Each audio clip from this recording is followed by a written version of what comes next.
ሰላም ጤና ይስጥልኝ የተወደዳችሁ አድማጭ ተመልካቾቻችን እንዴት ሰነበታችሁ? በያላችሁበት የእግዚአብሔር የፈጣሪያችን ሰላምና ጸጋ ይብዛላችሁ።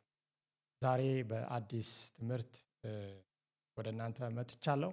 የእግዚአብሔር ፍቃድ ቢሆን እና ብንኖር በሚመጡት ቀናት ውስጥ የምንማረው አዲስ ትምህርት ርዕስ እዩና ዳኑ ይላል።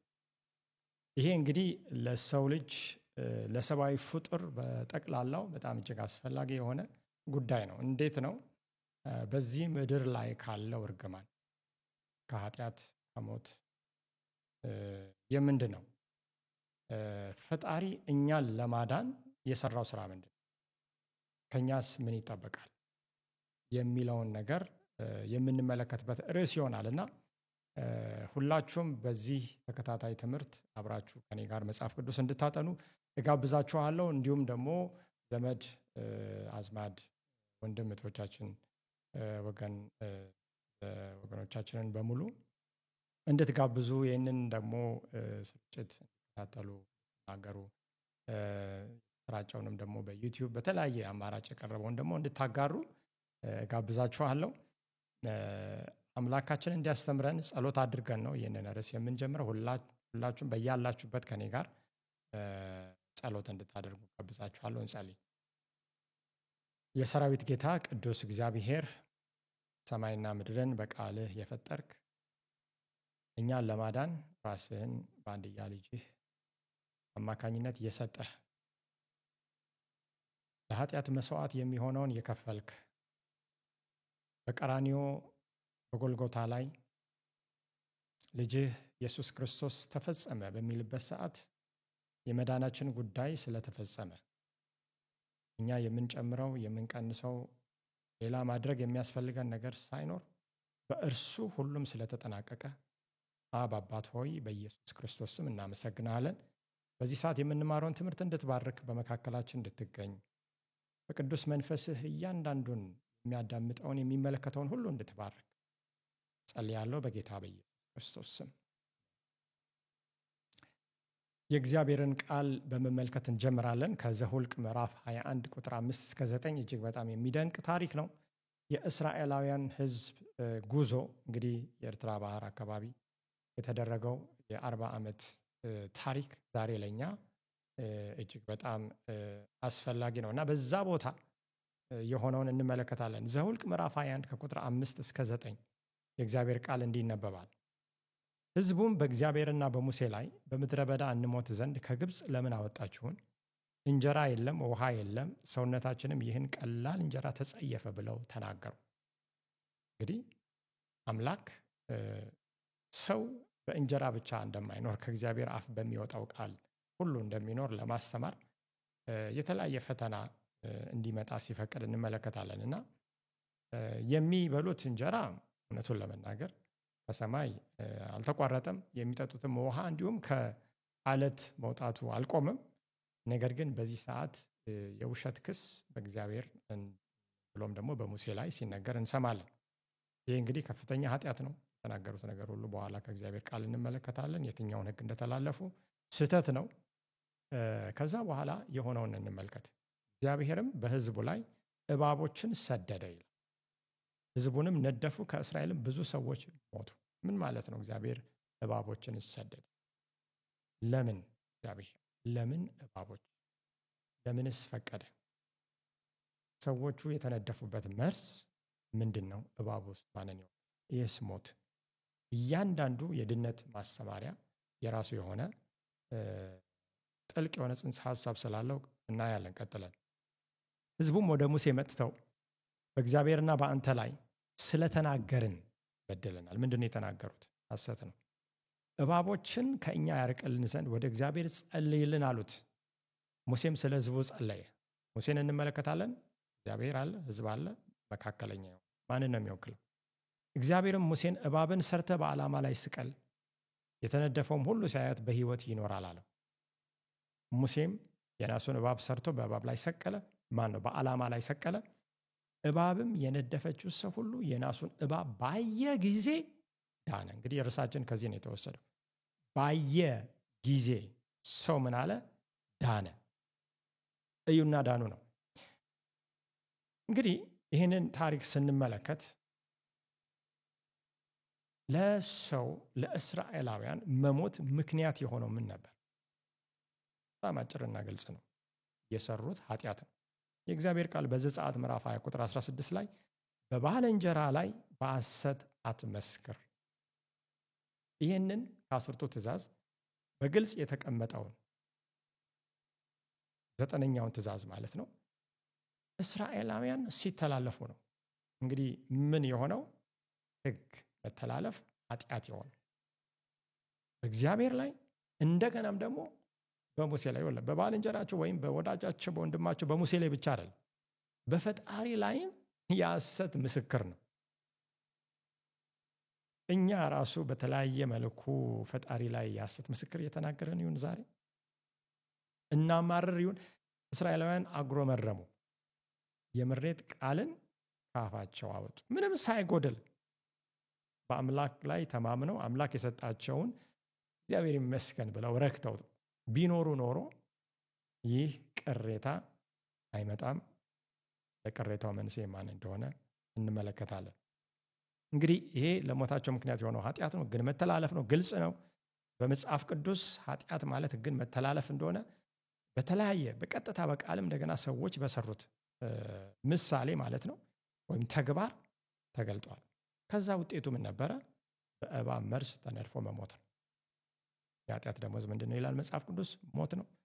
አዳምና ሔዋንም እግዚአብሔር ምንድን ነው ያላቸው?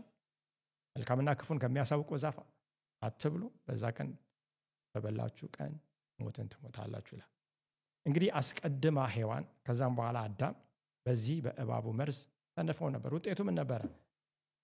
የመጀመሪያው ሞት አልቀረላቸው። ምንም እንኳን አዳም 930 ቢኖርም ሔዋንም የኖረችውን ያህል ብትኖርም መሞታቸው አልቀረም። ነገር ግን ከዘላለም ሞት አምነው በተቀበሉት በበጉ አማካኝነት በዘላለም ሕይወት ተስፋ ድነዋል። ያን እንዴት እናውቃለን? አዳምና ሔዋን ራሳቸውን እንግዲህ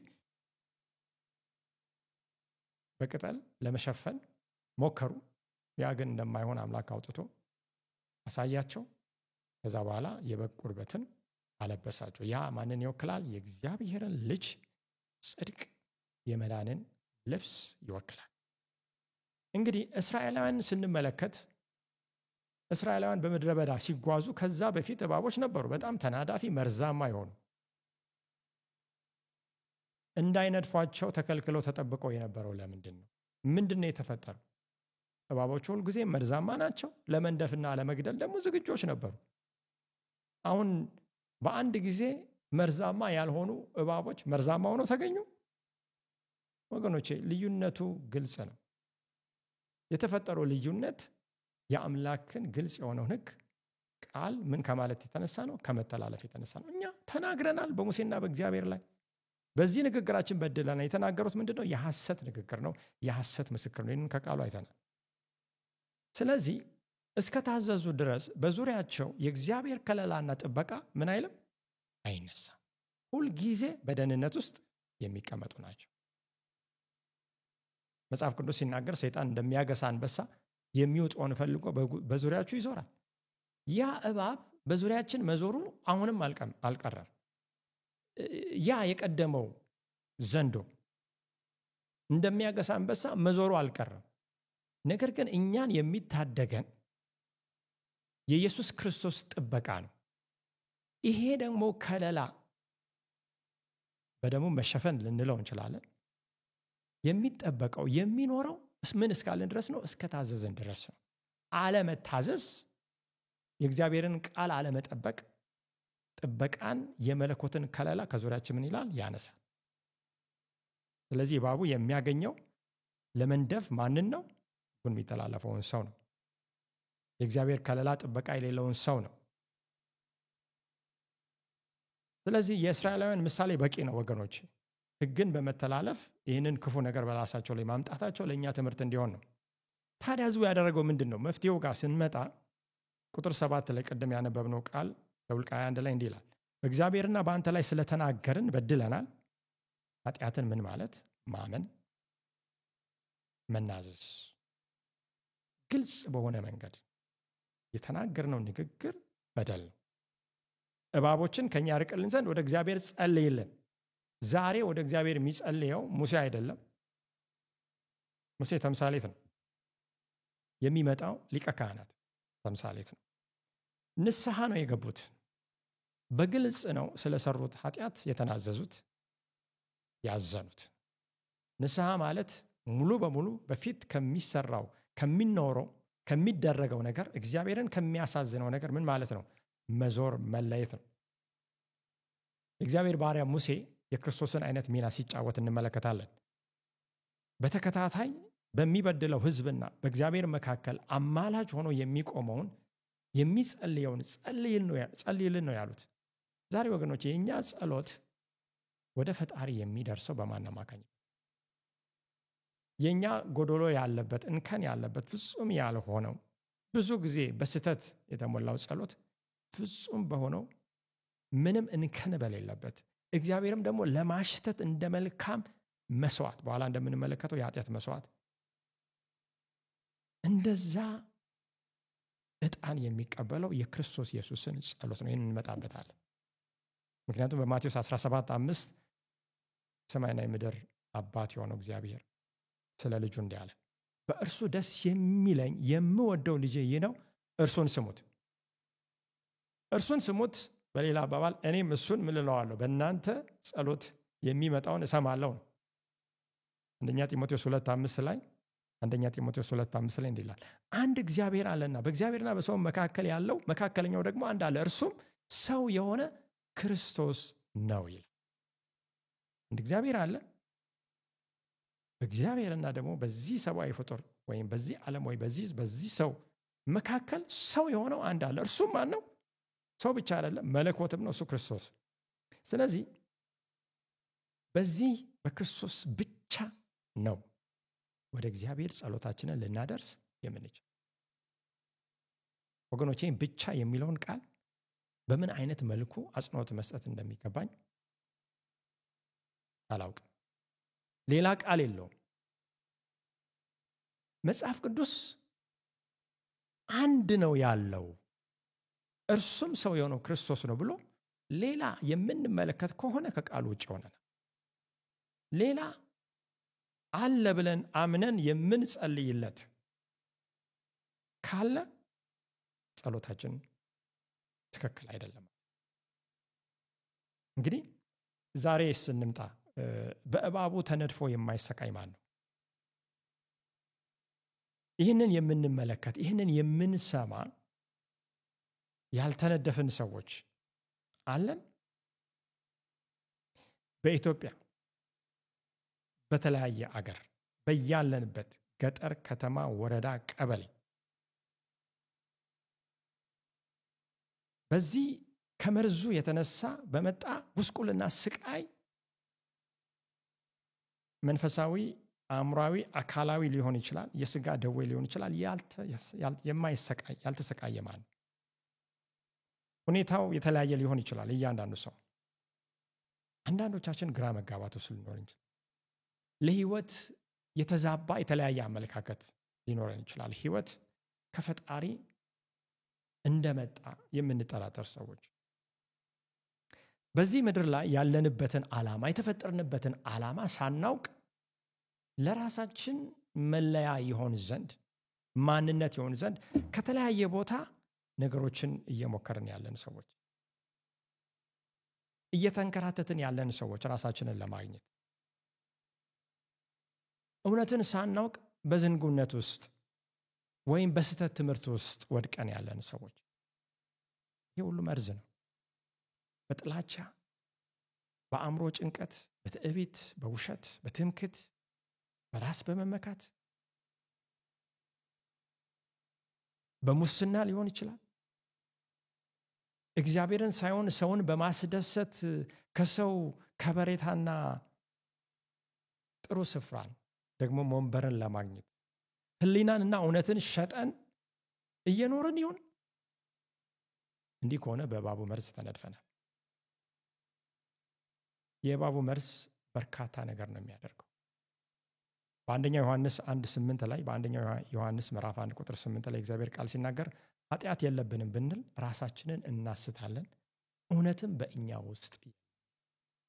ስለዚህ መርዙ የኃጢአት ምሳሌ እንደሆነ ግልጽ ነው። የነደፋቸው እባብ ሰይጣን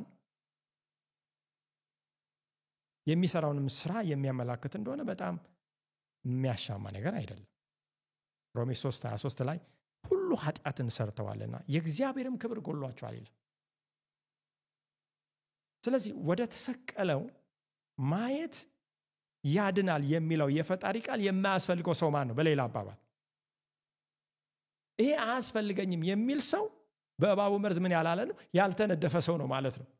በዚህ ደግሞ በእግዚአብሔር ቃል መሰረት ኃጢአት የለብንም መርዙ የለብኝም የምንል ከሆነ እግዚአብሔርን ቃሉን ራሱ ምን እያልን ነው? ውሸታም፣ የሐሰት ምስክር እያልን ነው ለእስራኤላውያን። ወገኖቼ እያስተዋልን ነው። ታዲያ እዚሁ ላይ ብዙ ሳንርቅ በአንደኛ ዮሐንስ ምዕራፍ 1 ቁጥር 9 ቅድም ካነበብነው ወረድ ብለን አንደኛ ዮሐንስ ምዕራፍ 1 ቁጥር 9 የእግዚአብሔር ቃል እንዲህ ይላል፣ በኃጢአታችን ብንናዘዝ ኃጢአታችንን ይቅር ሊለን ከአመፃ ሙሉ ሊያነጻን የታመነና ጻድቅ ነው። ከመርዙ ሊያነጻን እንደ እሳት የሚለበልብ ነበረ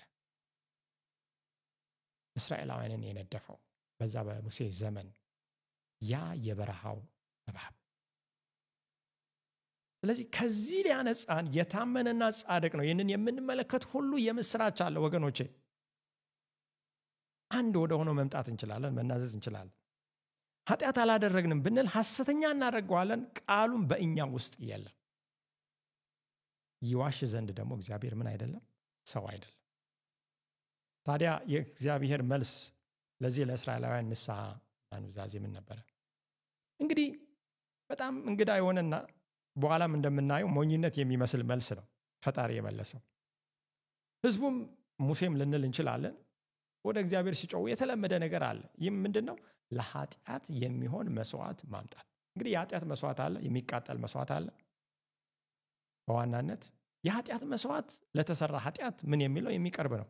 የሚቃጠል መስዋዕት ደግሞ ራስን ማንነትን ለፈጣሪ ሙሉ በሙሉ ሲሰጥ ሲቀደስ የሚሰዋ ነው። ይህም ሁለቱም በክርስቶስ ኢየሱስ ሕይወትና ሞት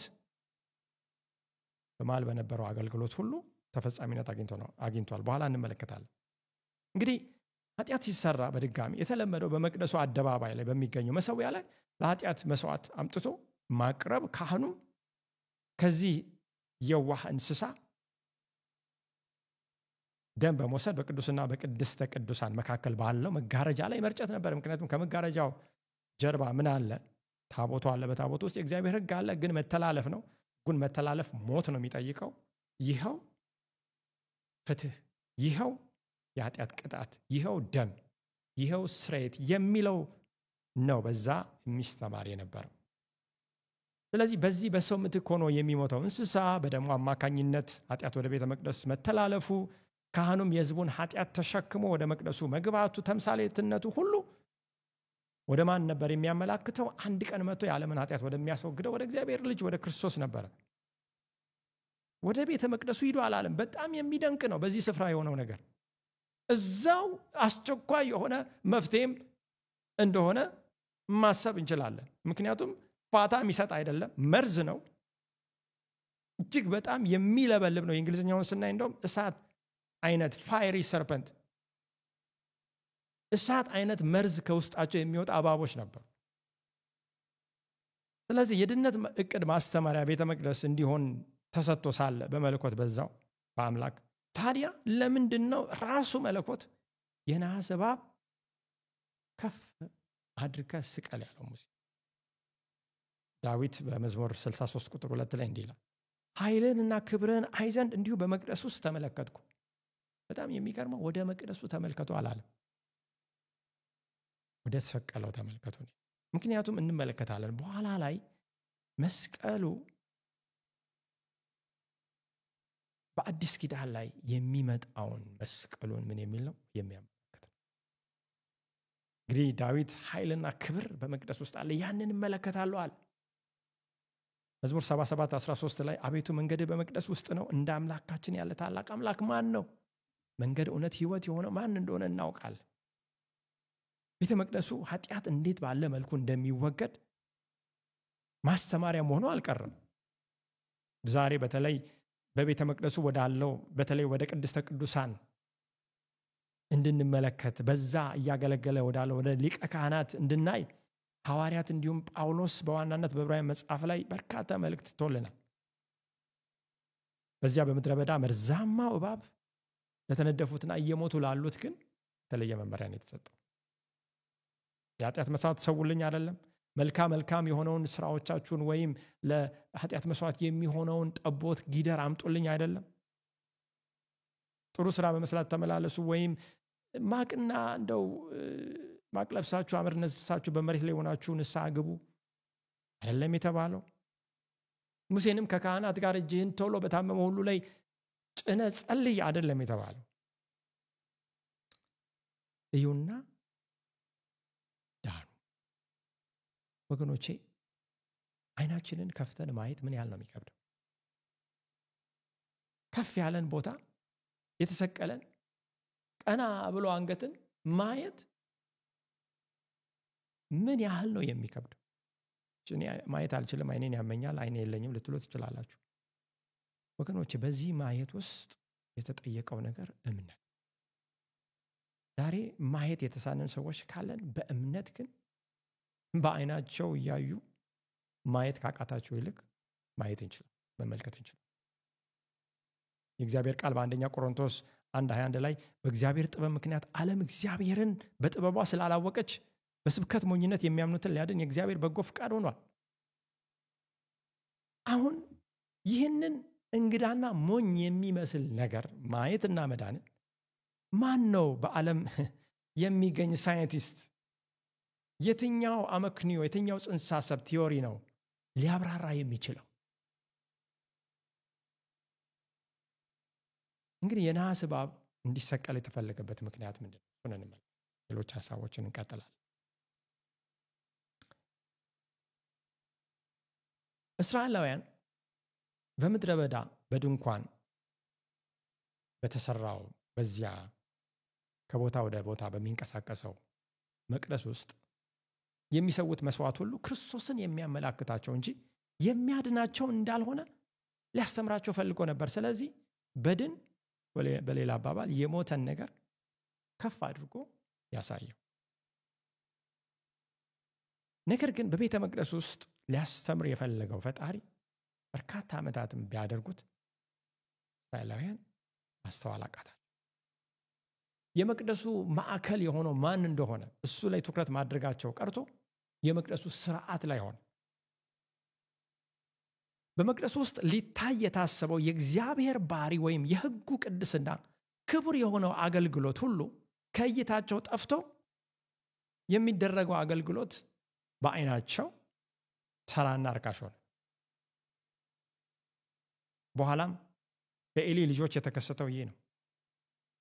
በታሪክ እንደምንመለከተው ካህናት ተብሎ በቤተ መቅደሱ በተሾሙ በአንዳንድ ሰዎች የምናየው ይሄ ነው። በየቀኑ የሚያደርጉት ስርዓት ስለሆነ ርካሽ ሆነባቸው።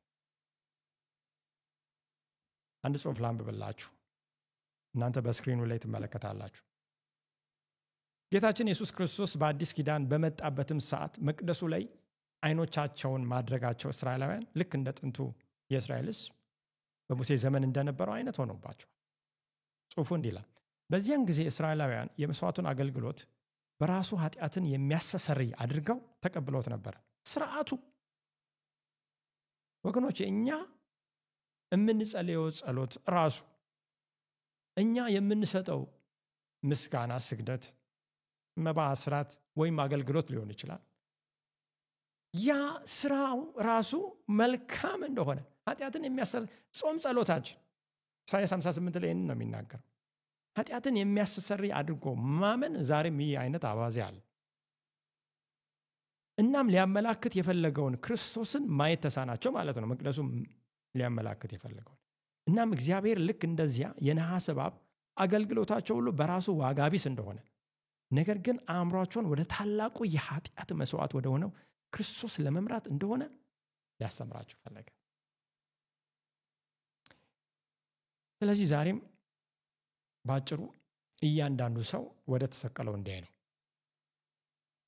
በቃ ሌላ ምንም በየቀኑ ተወሰነ ሰዓት በተመስጦ በጽሞና በጸሎት የእግዚአብሔርን ቃል በማንበብ ጌተሰማኒን ቀራንዮን ልናስብ ያስፈልጋል። በግል መስቀሉ ላይ ትኩረት እንድናደርግ የራሳችን ኃጢአት፣ ፈተና፣ ችግር፣ ቁስል፣ እባብና መርዙ ላይ ስጋችን ላይ ማድረግ ትተን ቀና ብለን እንድናይ። ዛሬ ትኩረታችን የክርስትና ባለቤት ማን እንደሆነ እሱን ማየት ቀርቶ የክርስትና ስርዓት ላይ ከሆነ የነገረ መለኮት ወይም የቴዎሎጂ አስተምሮ ላይ ብቻ ከሆነ ልማድ ላይ ብቻ ከሆነ የሰዎች ትምህርት ላይ ወይም ሰዎች ላይ ብቻ ከሆነ እንዲያው እግዚአብሔር እንዲህ ይላል፣ እዩና ዳኑ።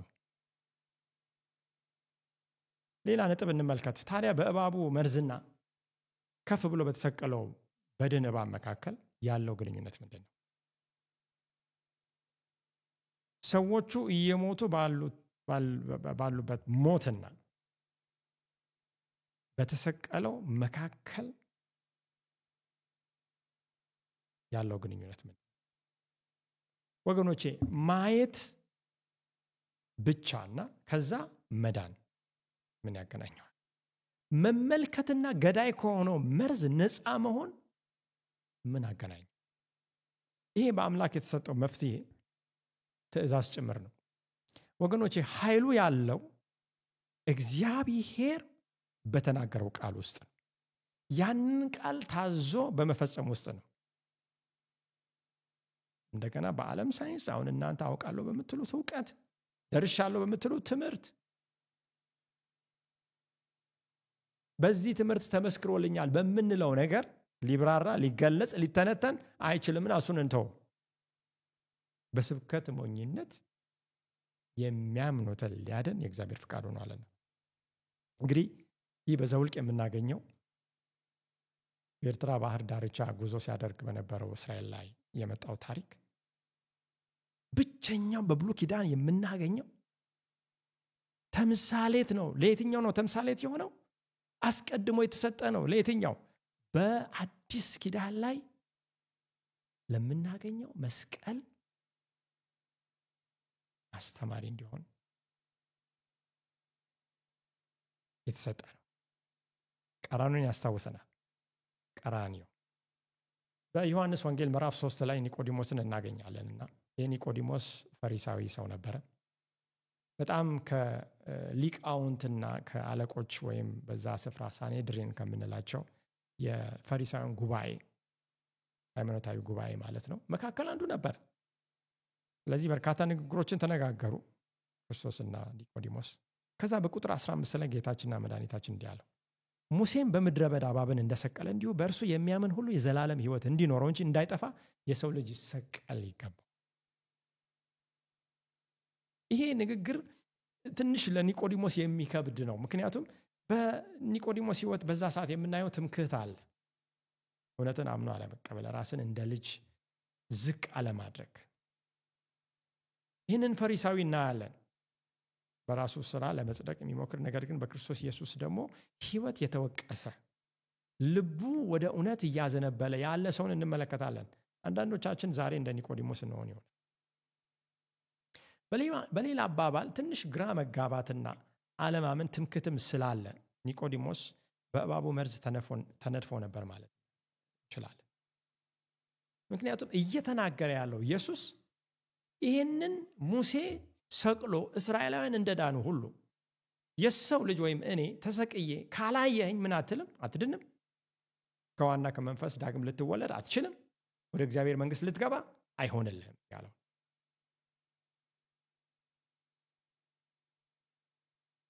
እስቲ ጳውሎስ ደግሞ ምን ይላል? እንዴት እንረዳዋለን? የተሰቀለው እባብ፣ የተሰቀለው ነሐስ የክርስቶስ ምሳሌ መሆኑ ትንሽ እንግዳ ነው ከሌላው አስተምሮ። ጳውሎስን ስንመለከተው ግን የምንረዳው ነገር አለ።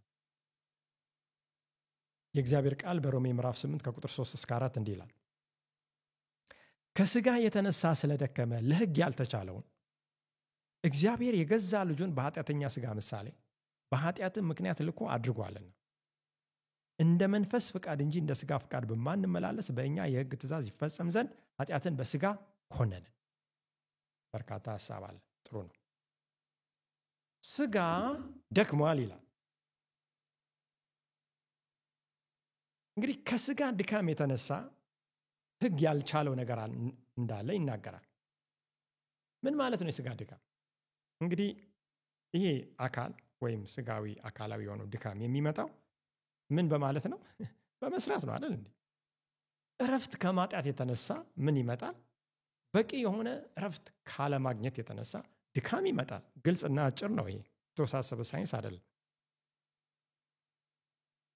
ጳውሎስ ግን እየተናገረ ያለው ሕግን ለመጠበቅ እና ለመጽደቅ ከሚደረገው ሙከራ የተነሳ ስጋ ጭራሽ ምን ብሏል? ደክሟል። ለስንት ዓመት? ለ4000 ዓመት ሕግን መታዘዝ አልቻለም።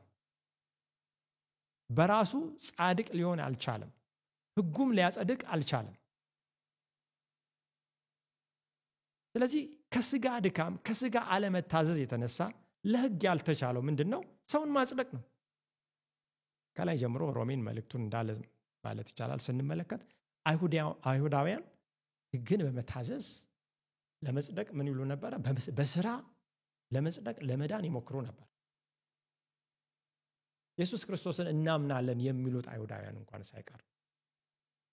ስለዚህ ይሄ ስላልሆነ ያልተቻለ ነገር ስላለ እግዚአብሔር አንድያ ልጁን የገዛ ልጁን በኃጢአተኛ ስጋ ምሳሌ ላከ።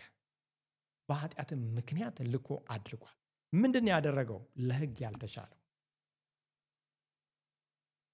ኢየሱስ ክርስቶስ እንዲችል ኃጢአተኛ ስጋ ምሳሌ ሆኖ የኃጢአተኛ ስጋ ምሳሌ የሆነውን ስጋ ለራሱ ምን ብሎ ወስዶ ነገር ግን በሕይወቱ ላይ ምንም አይነት ኃጢአት ሳይመጣ ንጽህናውን ጠብቆ በመለኮታዊ ማንነቱ ነው።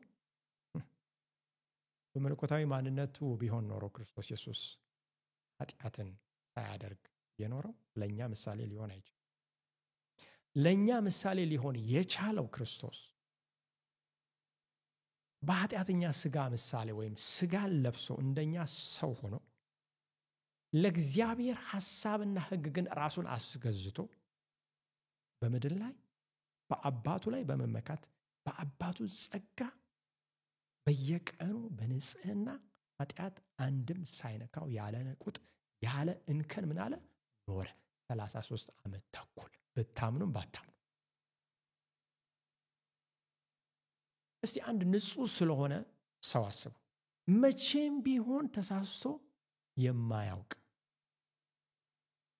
ከዚህ በላይ የሚያስደስት ሐሳብ ምን እንዳለ እኔ አላውቅም። ቅዱስ ፍጹም በንግግር በአስተሳሰብ ተግባር ልማዱ ሁሉ ሲፈተሽ እንከን።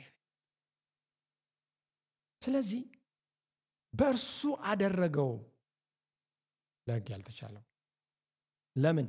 እንደ መንፈስ ፍቃድ እንጂ እንደ ስጋ ፍቃድ በማንመላለስ በእኛ የሕግ ትእዛዝ ይፈጸም ዘንድ።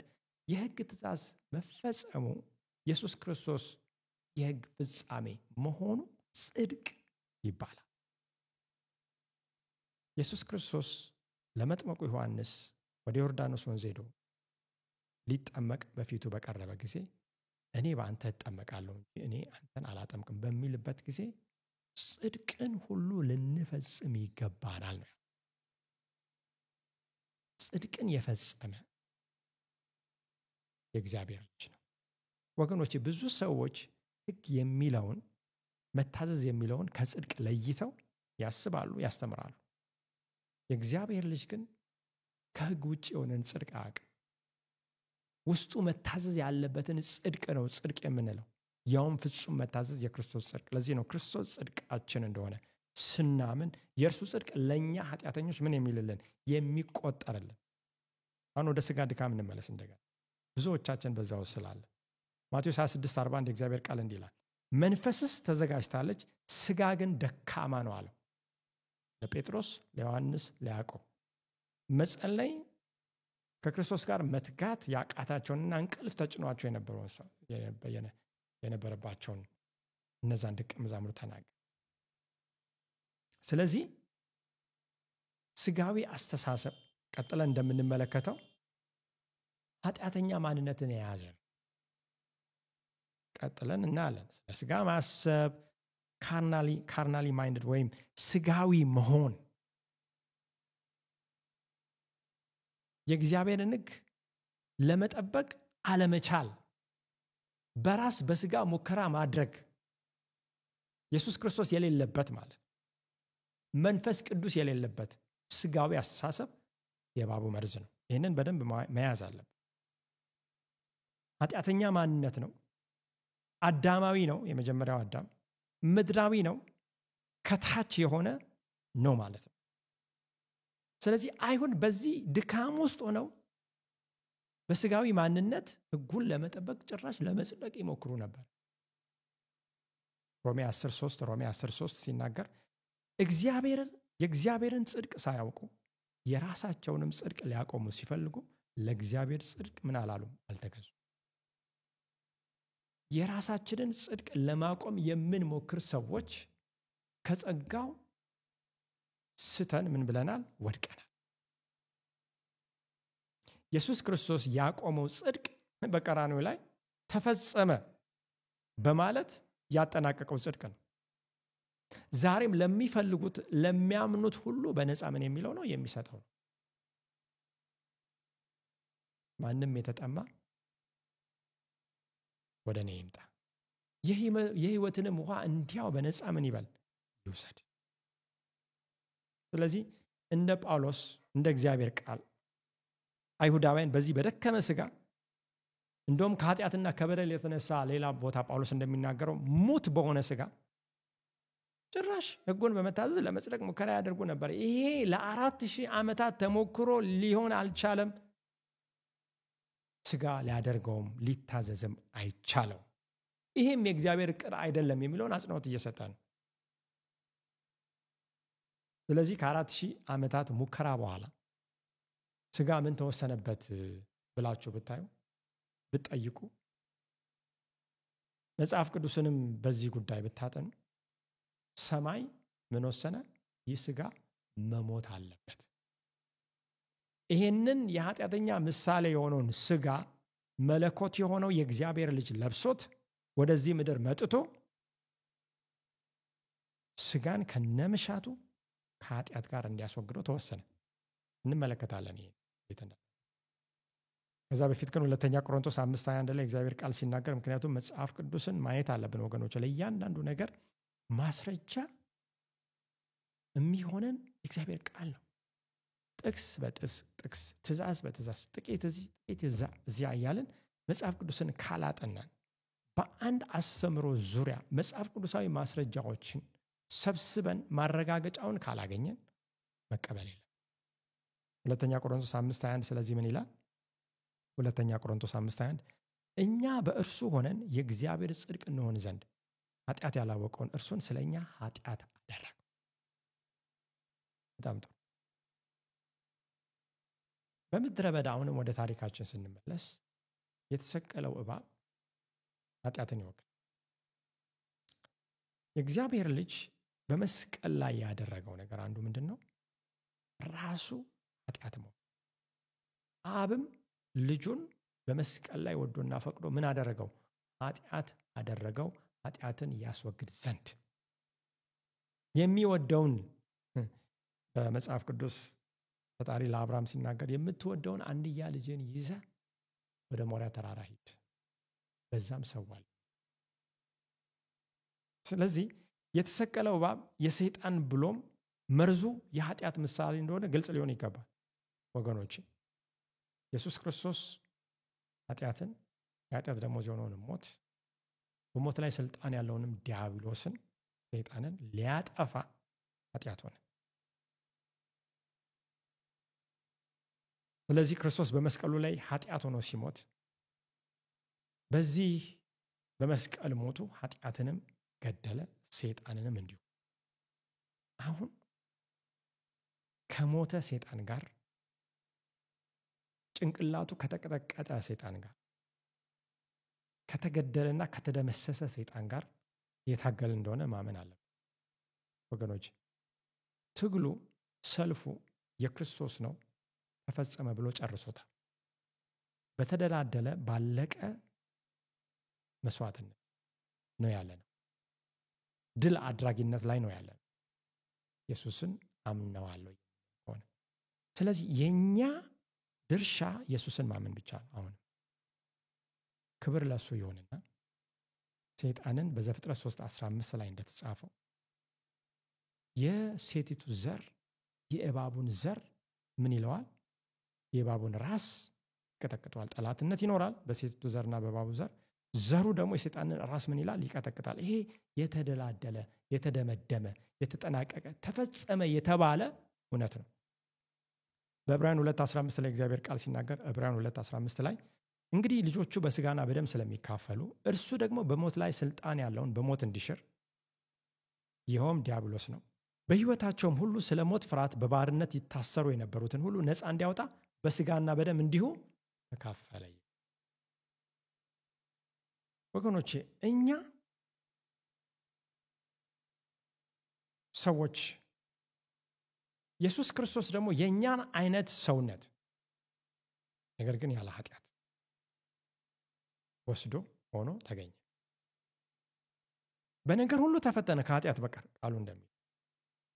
ስለዚህ በመስቀሉ ላይ በሞት ላይ ስልጣን ያለውን ኢየሱስ ክርስቶስ በመስቀሉ በሞቱ ምን አደረገ? ሻረ። ይኸውም ዲያብሎስ ነው የተሻረው። የተሻረ ነው፣ ድርሻ የለውም ወገኖቼ። የተጠናቀቀ ጉዳይ ነው የሱ። እግዚአብሔር ከኛ ጋር ከሆነ ዲያብሎስ ሊቃወመን አይችልም። ያ ማለት ምንድነው? የእግዚአብሔር ፍቃድ በእኛ ውስጥ እንዳይሆን ሊከለክል ሊያደርገው ይህንን የእግዚአብሔርን ሐሳብ ከመፈጸም ሊያግደው አይችልም። ሰይጣን እንዴት አድርጎ ነው ከመስቀሉ በፊት በሞት ላይ ስልጣን ሊኖር የቻለው? ማን ሰጥቶ ይህንን ስልጣን? በሞት ላይ ስልጣን ያለው ይላል። እሱን ጥቂት እንመልከት። በአንደኛ ቆሮንቶስ 15:55 ላይ አንደኛ ቆሮንቶስ 15:55 እስከ 57 ድረስ የእግዚአብሔር ቃል ሲናገር እንዲህ ይላል፣ ሞት ሆይ መውጊያ የት አለ? ሲኦል ሆይ ድል መንሳት የት አለ? እንግዲህ በመጨረሻ ጊዜ ቅዱሳን ልክ እንደ ኢየሱስ ክርስቶስ ሞትን ድል አድርገው በመጀመሪያው ትንሣኤ ሲነሱ የሚሆነውን ነው። ነገር ግን ከሙታን በኩር ሆኖ በተነሳው በክርስቶስ ኢየሱስ ሆኗል። የሞት መውጊያ ተሰብሯል። የኃጢአትም ኃይል እንዲሁ ተወግዷል። ቀጥለን እንመለከታለን። ሞት ሆይ መውጊያ የት አለ? ሲኦል ሆይ ድል መንሳት የት አለ ካለ በኋላ ቁጥር 56 ላይ አንደኛ ቆሮንቶስ ምዕራፍ 15 እንዲህ ይላል፣ የሞት መውጊያ ኃጢአት ነው፣ የኃጢአትም ኃይል ሕግ ነው። ነገር ግን በጌታችን በኢየሱስ ክርስቶስ በኩል ድል መንሳትን ለሚሰጠን ለእግዚአብሔር ምስጋና ይሁን። ድል መንሳትን የሚሰጠን ለምንድን ነው? እሱ ድል ስለነሳ ነው። በሌላ አባባል ጳውሎስ የሞት መውጊያ ኃጢአት ነው ሲል ለሞት የሚዳርገው መርዝ ማለት ነው በጥንቱ። ያ ምንድን ነው? ኃጢአት ነው። እንግዲህ አንድ በሽታ አካላዊን ሁኔታ ስንመለከት ወደ ሰው ይመጣል። ያ በሽታ መርዛማ የሆነ ነገር በሰውነት በደም ውስጥ ይፈጥራል። ከዛ በኋላ ያ ሰው መድኃኒቱን ካላገኘ ምን ይላል? ይሞታል። ስለዚህ ለሞት የሚዳርገው ኃጢአት ነው። ኃጢአት ደግሞ ጉልበት የሚያገኘው ሕጉን ሰበብ አድርጎ ነው። የኃጢአት ኃይል ሕግ ነው ሲል ሕግ መልካም ነው። ጳውሎስ እንደሚናገረው ሕጉ አትመኝ ባላለ መመኘትን ምንም ባላወቅኩ ነበር ይላል። ኃጢአት ሊታወቅ የሚችለው በምንድን ነው? በሕግ ነው። ስለዚህ ኃጢአት ሰበብ ያገኘው፣ ጉልበት ያገኘው፣ ኃይል ያገኘው በምንድን ነው? ሕጉ በመምጣቱ ነው። ሕጉ ግን ጻድቅ ነው፣ ጻድቅ ነው። ሕጉ ቅዱስ ነው፣ ቅዱስ ነው። ሕጉ ንጹህ ነው፣ ንጹህ ነው። ሕጉ መለኮታዊ ነው። ሕጉ እንደ እግዚአብሔር ዘላለማዊ ነው። ሕጉ ጋር ችግር የለም። ነገር ግን ሕጉን መተላለፍ ኃጢአት ነው። እዛ ደግሞ ይህም ኃጢአት የሞት ምን ሆነ? መውጊያ ሆነ። ስለዚህ ሰይጣን በሞት ላይ ስልጣን ሊቀዳጅ የቻለው ከመስቀሉ በፊት ማለት ነው ሰብአዊ ፍጡሩን ሕጉን እንዲተላለፉ በማድረግ ነው። ኃጢአትን በመስራት በኃጢአት ምክንያት ነው። ዛሬ ሰዎች እኛ ከዳንን አንዴ ድነናል፣ ሕግን ታዘዝን አልታዘዝንም፣ ይሄ ነገር ምንም አይመለከተንም፣ ክርስቶስ ኢየሱስ አድኖናል ብለው በሙሉ አፋቸው ይናገራሉ። በጣም የሚገርም ነው ወገኖቼ። እውነትና ውሸት የተቀላቀለበት ንግግር ነው። እውነትን ከውሸት ለይተን ማወቅ አለ። አዎ ኢየሱስ ክርስቶስ አድኖናል። ያዳነን ግን ሕግን ከመተላለፍ ይወጣ።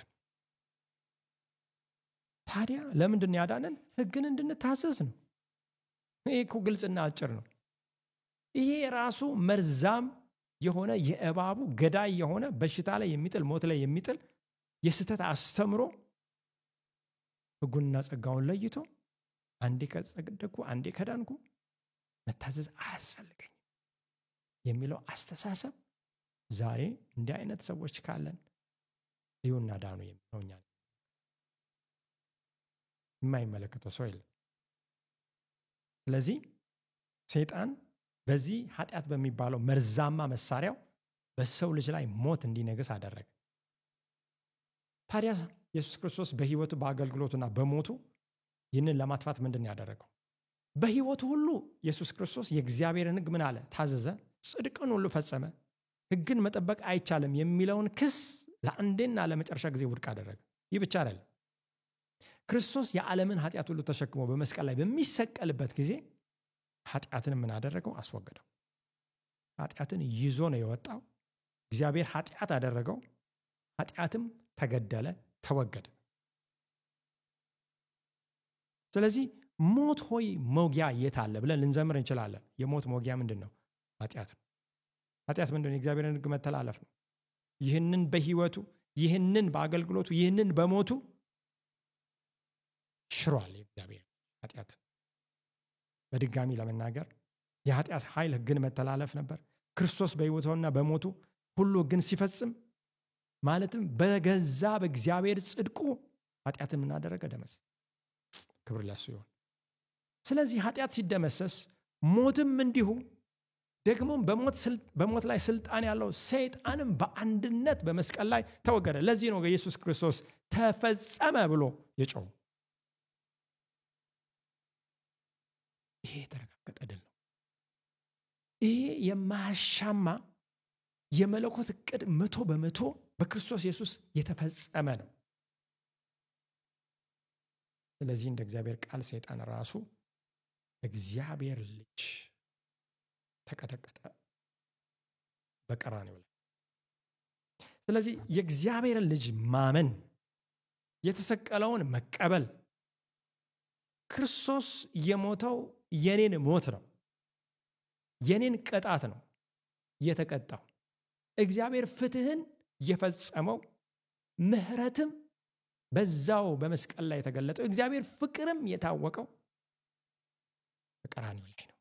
እሱን እመለከታለሁ ለሚል ሰው፣ ለሚያምን ሰው ማለት ነው። ለሚመለከት ለሚያይ ሰው ዛሬ ምስራች አለ። ያ ሰው ምን ይላል? ይድናል። አመነም ድኗል። ስለዚህ በክርስቶስ አምኖ መዳን ማለት የእግዚአብሔርን ከመተላለፍ ነፃ፣ ከኃጢአት ነፃ መሆን ማለት ነው። እችን ነገር አስምሮ ወገኖች፣ አሁን ሰይጣን ብዙ ነገር እዚሽ ጋር አጣሞ ሰዎችን እያሳተ ያለው በዚህ ነው። ስለዚህ ወገኖቼ ወደ መጨረሻው ስንመጣ ሳለ ጸጋ ማለት ከሕጉ ነፃ መሆን ነው ብሎ ሕጉን ሳይጠብቁ መኖር ነው ብሎ ማሰብ፣ ይህ አስተሳሰብ ሥጋዊ አስተሳሰብ ነው። ይህ አስተሳሰብ በእግዚአብሔር ዘንድ ጥል ነው። ይህ አስተሳሰብ ትክክል አይደለም። ይህ አስተሳሰብ መርዝ ነው። ይህ አስተሳሰብ ራሱ ግን መተላለፍ ነው።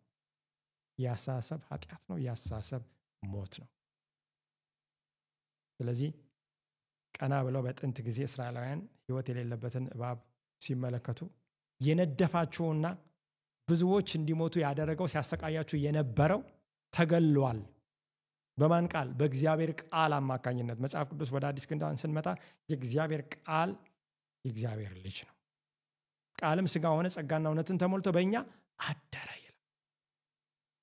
እርሱም እዩና ዳን የሚል እይና ዳኝ እይና ዳን የሚሆን ይናገራል። ሮሜ ምዕራፍ 8 ቁጥር 5 ላይ ስንሄድ እንደ ሥጋ ፍቃድ የሚኖሩ የሥጋን ነገር ያስባሉና እንደ መንፈስ ፍቃድ የሚኖሩ ግን የመንፈስን ነገር ያስባሉ። እንደ ሥጋ ፍቃድ የሚኖሩ ደካማ የሆነውን ሥጋ ይዘው ለመጽደቅ ያስባሉ። ይሄ የሥጋን ነገር ማሰብ ነው። ስለ ሥጋ ማሰብ ሞት ነው፣ ስለ መንፈስ ማሰብ ግን ሕይወትና ሰላም ነው ይላል። እንግዲህ የቃሉን በደንብ አውዱን ስንመለከት አስተሳሰባችን ሥጋዊ ከሆነ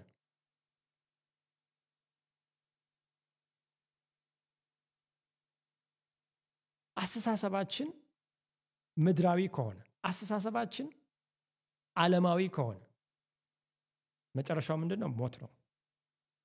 ስለ መንፈስ ከሆነ ግን ሕይወትና ሰላም ነው። ወገኖች እግዚአብሔር ቃል ሲናገር እግዚአብሔር መንፈስ ነው ይላል። የሚሰግዱለትን በመንፈስና በእውነት ሊሰግዱለት ያስፈልጋቸዋል ይላል። ኢየሱስ ክርስቶስ እኔ እውነት ሕይወት ነኝ ይላል። ሰላምም የሆነው እሱ ነው። አሁን ላይ ተቀምጦ እኛ ስንጠይቀው ሕይወት የሚባል ነገር እንኩ፣ ሰላም የሚባል ነገር እንኩ ሳይሆን ኢየሱስ ራሱ ሕይወት ነው። በራሱ ምንድን ነው? ሰላም ነው። እሱን መያዝ ማለት እሱን ይዛችሁ ሰላም ስጠኝ አይባልም። ኢየሱስ ካለ ሌላ ምንም የሚረብሽ ነገር ቢመጣም በወጀብ ውስጥ ምን አለ? ሰላም አለ። ሕይወት ስጠኝ ሳይሆን ክርስቶስን ከተቀበላችሁ ሕይወት አለ። ስለዚህ ስለ ሥጋ ማሰብ በእግዚአብሔር ዘንድ ጥል ነው ይላል ቁጥር 7። ለእግዚአብሔር ሕግ አይገዛምና መገዛትም ተስኖታል። አሁን ሥጋዊ የሆነው ሞት የሆነው ለእግዚአብሔር ሕግ መገዛት አይችልም። ስለዚህ ለእግዚአብሔር ሕግ መገዛት ሰው እንዲችል አንድ መፍትሄ መበጀት ነበረበት። በሥጋ ያሉትም እግዚአብሔርን ደስ ሊያሰኙት አይችሉም። እናንተ ግን የእግዚአብሔር መንፈስ በእናንተ ዘንድ ቢኖር በመንፈስ እንጂ በሥጋ አይደላችሁም። የክርስቶስ መንፈስ የሌለው ከሆነ ግን ይሄው የእርሱ ወገን አይደለም። ይህንን አይተን እንጨርስ። በሥጋ የሆነ አእምሮ ለሕግ መታዘዝ ወይም መገዛት እሱም አይችልም፣ ተስኖታል፣ ሞክሮ አቅቶታል ማለት ነው። በሥጋ የሆነው አእምሮ የክርስቶስ መንፈስ የለውም። አንድ ሰው የክርስቶስ መንፈስ ከሌለው የክርስቶስ ወገን አይደለም ይላል ቃሉ።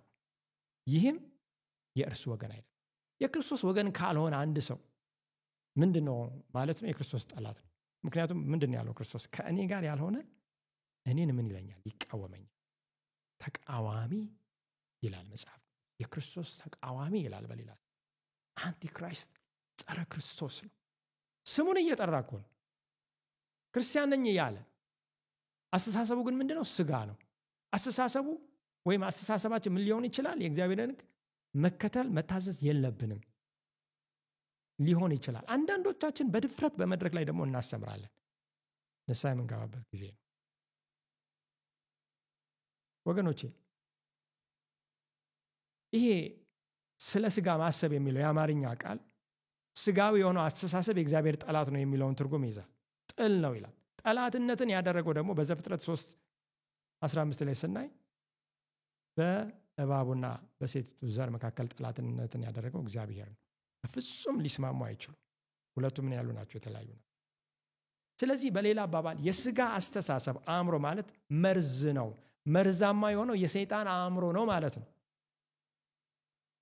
በክርስቶስ ኢየሱስ ያልዳነ ወይም የእግዚአብሔርን ሕግ እየተላለፈ በተለይ ይህንን እየሰማን ያለን አውቆ የሚኖር ማለት ነው፣ ግን በመተላለፍ እንደ ሰይጣን አእምሮ ነው ማለት አእምሮ አስተሳሰብ። ምክንያቱም ሰይጣን ዋናው የእግዚአብሔር ጠላት ነው። ሰይጣን እግዚአብሔርን ለምንድን ነው የጠላው ብለን ስናይ እግዚአብሔር መላእክት ስላሉት አይደለም። እግዚአብሔር ብዙ ፕላኔቶችና ጋላክሲዎችን ስለፈጠረ አይደለም። እግዚአብሔር በዙፋኑ ላይ ተቀምጦ ኃይል ስላለው አይደለም። ሰይጣን እግዚአብሔርን የጠላው ለምንድን ነው? እግዚአብሔር ሕግ ስላለው ነው። ለዚህም መገዛት ሰይጣን ስላልፈለገ ነው። ዛሬም ሰዎች እጅግ በጣም በሰይጣን በተወሳሰበ ትምህርት አማካኝነት በጣም ታዋቂ በሚባሉ ሰዎችና አፈቀላጤዎችም አንደበተ ርቱዕ በሚባሉ ታዋቂ ተናጋሪዎች አማካኝነት ህዝብም ስቶ ያለው ከዚህ ከሰይጣን መርዝ የተነሳ ነው። ወገኖቼ ጠላት ብሎ መጽሐፍ ቅዱስ ሲያስቀምጥ ምንድነው? ዘጸአት 20 ቁጥር 5 እንዲህ ይላል፣ ስልና ምሳሌ ለአንተ አታድርግ ካለ በኋላ ቁጥር 5 አትስገድላቸው፣ አታምልካቸውም፣ በሚጠሉኝ እስከ 3ኛና እስከ 4ኛ ትውልድ ድረስ የአባቶችን ኃጢአት በልጆች ላይ የማመጣ መጥላት ኃጢአት መስራት የእግዚአብሔርን ሕግ መተላለፍ ነው። እግዚአብሔርን መጥላት። ሰው እንዴት እግዚአብሔርን ይጠላል? ምን አድርጎ ነው ስትሉ እግዚአብሔር ሕግ ስላለው ነው። ስጋ ኃጢአትን ስለሚያደርግ ስጋ እግዚአብሔርን የሚጠላው፣ ሰይጣን የማይታዘዘው መታዘዝም የማይችለው እግዚአብሔር ሕግ ስላለው ሕጉን ስለሚተላለፍ ለሚወዱኝ ይልና ቁጥር 6 ትእዛዜንም ለሚጠብቁ እስከ 1000 ትውልድ ድረስ ምሕረትን የማደርግ እኔ እግዚአብሔር አምላክ ቀናተኛ አምላክ ነኝና።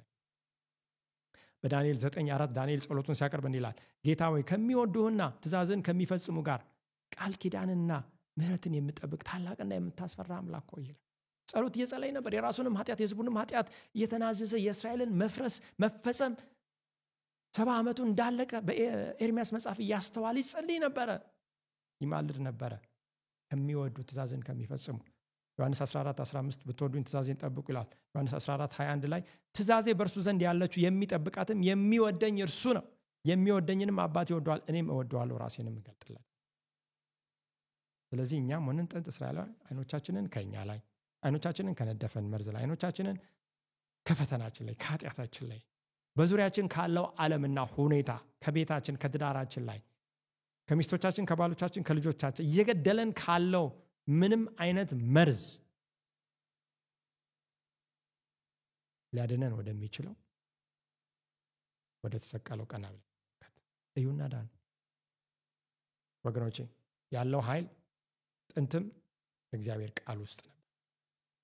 ስለዚህ በመዝሙር 85:10 ላይ ምሕረትና እውነት ተገናኙ፣ ጽድቅና ሰላም ተሳሳሙ፣ ተስማሙ ይላል። አንደኛው ትርጉም እርስ በእርሳቸው ተገናኙ። የእግዚአብሔር ምሕረት ተገለጠ፣ እውነት ፍትህም ተገለጠ።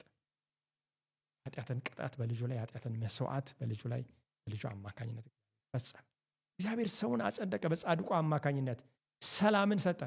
እንግዲህ በእምነት ከጸደቅን ከእግዚአብሔር ዘንድ ሰላምን እንያዝ ይላል ሐዋርያው ጳውሎስ በሮሜ ምዕራፍ 5 ቁጥር 1። ስለዚህ ወደ መጨረሻው ስንመጣ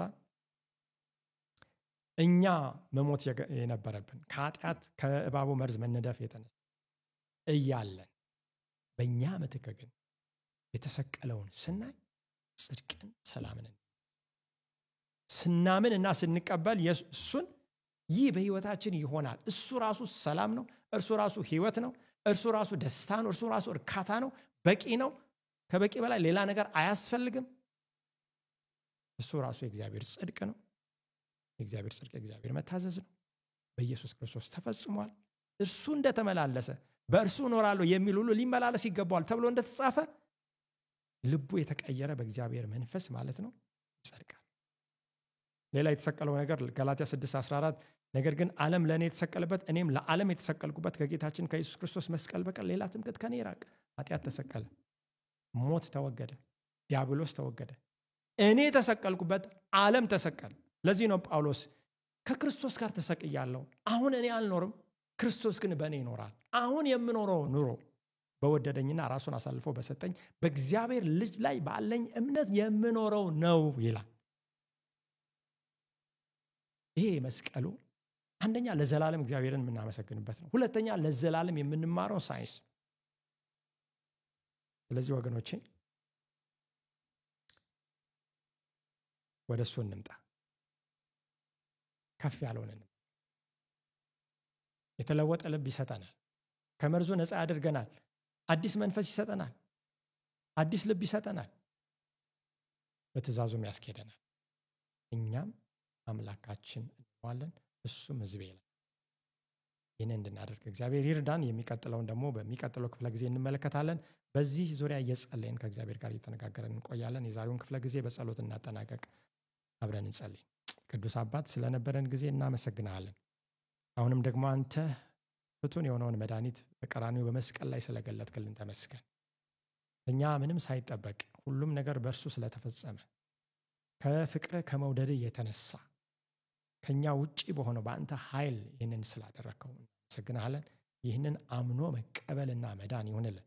ኃጢአት ብንሰራ በኃጢአታችን ብንናዘዝ ዛሬ ይቅር ልትለን ካመጻ ከመርዙ ልታነጻን የታመንክ ጻድቅ አምላክ ይህንን ለሚመለከቱት ሁሉ ወደ አንተ መመልከትና መናዘዝ፣ ንስሐ መግባት፣ መዳን በበጎ የሕይወት መጽሐፍ መጻፍ እንዲሆን ጸና።